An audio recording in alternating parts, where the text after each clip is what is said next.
to create a student project, the first thing you must do is click the Classroom tab and then click Projects. So this brings you to the main page where you see projects you have created, as well as the button to create a new project. So once that is clicked, we are prompted to fill out the title. So you can set a due date, you can create a title, you can add tags if you want other teachers to be able to search it,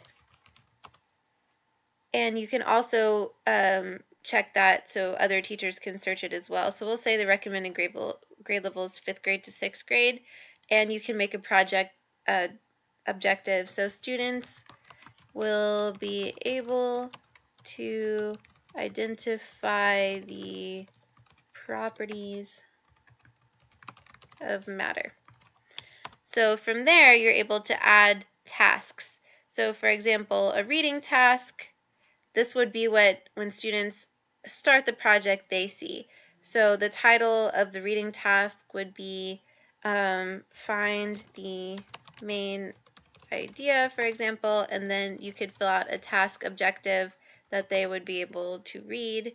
So at this point, you can also set settings for them, as well as to manage books. So here we're searching for a book on matter. We'll choose Scooby-Doo. You can look at the overview and then bam, add to a project, matter, save. So we also can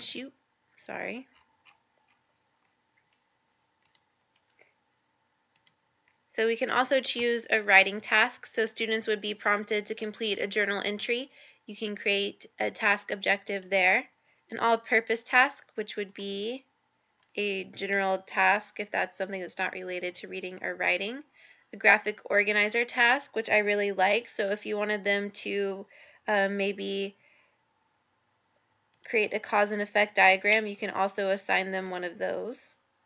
And then finally, a Lexile exam task. So this would be for benchmarks for placement and a benchmark exam. So those wouldn't be something you'd include in a project you're doing for a guided reading group per se, but those would be if you want to test their reading level. So once you're done with all of that, you hit save.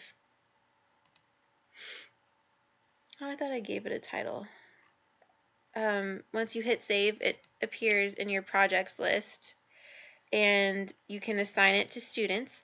So from there, you see that the student list is there. You can click which ones are able to read the project, and then from there, when students log in, the first thing that they'll be prompted to do would be to start the project.